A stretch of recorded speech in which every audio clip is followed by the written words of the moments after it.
First is niche issues, but that are very important when it comes to data collection. And so one is real type interpretation of messy response data. So what does that mean? When you send somebody a survey, and you ask them a question like, what is your, highest level of education? And you give them, let's say, a few options like, reply one for primary school, or one for no school, two for primary school, and so on. And they reply, yes, I have already finished primary school and secondary school. I am now in university.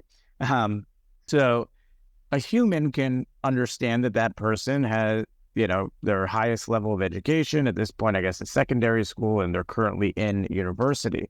But an automated system can't really figure out which is the right answer. But AI, generative AI, actually can. It can understand if we basically tell it, here's the question, here are the responses we're looking for, here is the answer we received.